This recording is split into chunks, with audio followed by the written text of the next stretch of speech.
Assalamualaikum warahmatullahi wabarakatuh. Perkenalkan, nama saya Dini Latifa. Saya mahasiswa dari YIN Madura. Saya di sini dengan Bapak Lutfi Tahir SPDI. Assalamualaikum warahmatullahi wabarakatuh, Bapak. Waalaikumsalam warahmatullahi taala wabarakatuh. Maaf sebelumnya saya mengganggu aktivitas Bapak malam ini. Kedatangan saya ke sini ingin menginterview Bapak tentang pembelajaran sejarah di dalam kelas. Dan di sini saya sudah membuat pertanyaan terhadap Bapak. Bagaimana, Pak? Insya Allah akan saya jawab sebaik mungkin sebisa saya tentang pembelajaran sejarah di dalam kelas. Langsung saja ya, Pak. Bagaimana pelaksanaan pembelajaran sejarah di dalam kelas, Pak? Pelaksanaan pembelajaran sejarah di dalam kelas sebenarnya tidak jauh beda dengan pelaksanaan dari semua mata pembelajaran, yaitu biasa menggunakan pendekatan saintifik. Nah, di pendekatan di sini biasanya saya memberikan soal terhadap siswa, memberikan soal dan kemudian mengobservasi siswa dengan cara memberikan soal terhadap siswa dan kemudian mengevaluasi pembelajaran yang dikira kurang dipahami, yang kiranya kurang dipahami oleh para siswa. Nah, disitulah kami mengadakan evaluasi seperti itu. Terus bagaimana cara Bapak mengajar sejarah di dalam kelas? Saya biasa mengajar dalam kelas, di situ biasa menggunakan bantuan proyektor. Nah, karena dengan bantuan proyektor ini sangat membantu sekali terhadap saya, terutamanya dalam mempelajari sejarah itu sendiri. Kenapa bisa sangat membantu? Karena dengan proyektor di situ saya bisa menampilkan materi dengan jelas terhadap para siswa. Misalkan saya bisa menampilkan para tokoh-tokoh sejarah, para tokoh-tokoh atau para pahlawan sejarah Indonesia, pahlawan sejarah Islam dan lain sebagainya. Dan juga saya bisa menampilkan bukti sejarah seperti halnya di Candi Borobudur dan lain sebagainya.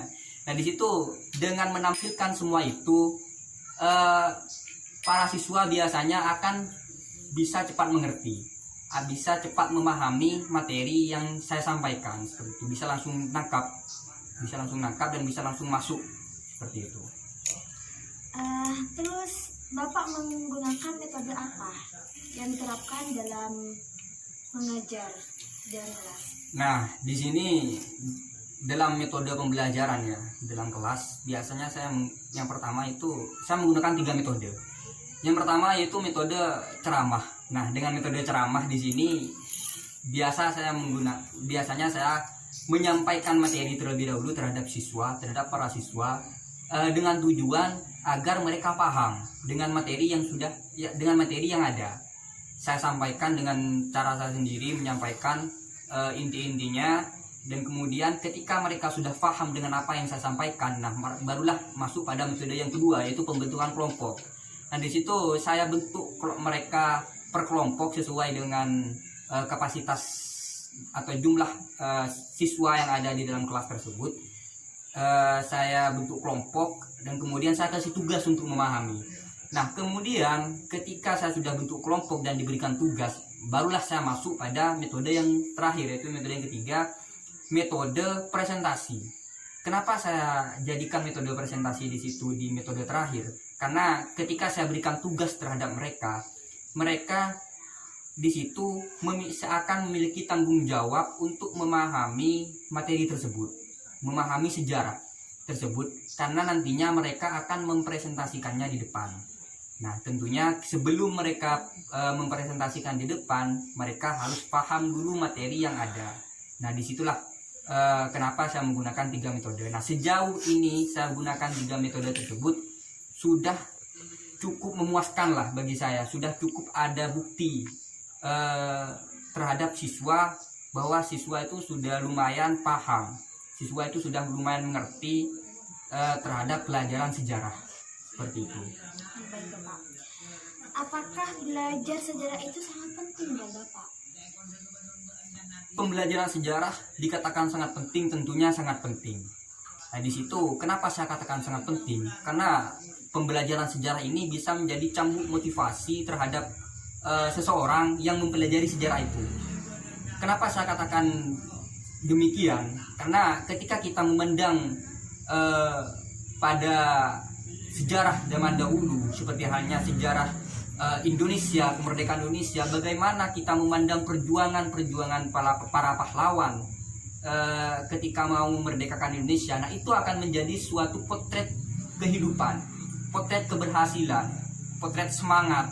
Nah, ketika kita sudah melihat di belakang atau melihat sejarah para pahlawan, itu akan menjadi semangat baru. Nah, itu gunanya kenapa kita harus belajar sejarah, dan juga agar kita bisa menghormati lah. Kenapa kita belajar sejarah? Pentingnya sejarah juga menghormati para pahlawan-pahlawan itu. Baik Pak. Apakah dalam mengajar sejarah Bapak pernah ada kesulitan? Kesulitan dalam mempelajari dalam mengajar sejarah tentunya pasti. Karena dalam suatu kelas di situ semua siswa tidak memiliki semua siswa memiliki kepribadian yang berbeda. Ada yang semangat, ada yang rajin, ada yang malas, ada yang sulit menghafal dan lain sebagainya. Dan di situ itu menjadi menjadi hambatan lah dalam pelajaran sejarah. Selain itu juga terkait tentang fasilitas di sekolah yang terkadang kurang memadai, terkadang dari spidol ini dan sebagainya, kadang tidak ada, kadang ini. Nah, itu terkadang juga menjadi hambatan lah seperti itu. Baik Pak. Di sini apakah Bapak, bagaimana cara Bapak menyikapi peserta didiknya yang terganggu dalam IQ atau pemikirannya, seperti lambat untuk memahami dalam penyampaian Bapak?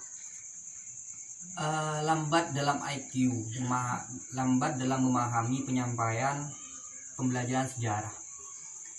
Nah, di situ bagi mereka yang sulit dalam menghafal, sulit dalam memahami, lambat dalam menghafal, lambat dalam memahami, di situ mereka adalah orang-orang yang perlu diberikan pengayoman lebih daripada mereka yang sudah cepat menghafal, cepat paham. Mereka perlu ada dukungan secara emosional sehingga mereka ada semangat lah. Nah, saya sendiri mengatasi hal yang semacam itu. Biasanya saya memberikan semacam reward, memberikan hadiah bagi mereka yang sulit menghafal, dan kemudian mereka bisa menghafal.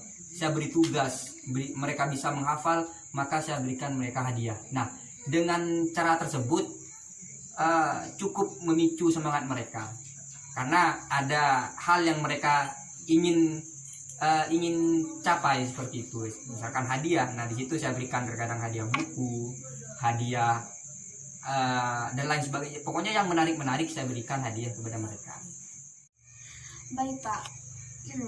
Kesan dan pesan Bapak untuk para peserta didiknya itu seperti apa Pak? Pesan dan kesan terhadap peserta didik, para siswa ya, yang belajar sejarah, di situ tidak jarang dan tidak sedikit yang mengatakan pelajaran sejarah itu sangat sulit karena perlu menghafal banyak materi seperti menghafal tahun, tanggal, nama, tempat dan lain sebagainya. Di situ perlu dihafal. Namun di balik kesulitan itu sebenarnya ketika kita menganggap pelajaran itu sulit dan dimusuhi, maka kita akan tetap tidak tahu dan tetap sulit dalam mempelajari sejarah. Namun ketika kita anggap pelajaran yang sulit tersebut kita anggap sebagai tantangan, target bagaimana kita bisa memecahkan tantangan itu, insya Allah para siswa akan mudah untuk menghafal, intinya untuk memahami pelajaran sejarah tersebut. Jadi cintailah materi yang kalian pelajari, maka kalian akan mendapatkan kemudahan di dalamnya, seperti itu. Terima kasih Bapak. Maaf ya Pak ya, sekian dari saya Pak. Mungkin sudah cukup untuk penjelasan Bapak tadi. Ya. Baik. Assalamualaikum warahmatullahi wabarakatuh. Waalaikumsalam warahmatullahi wabarakatuh.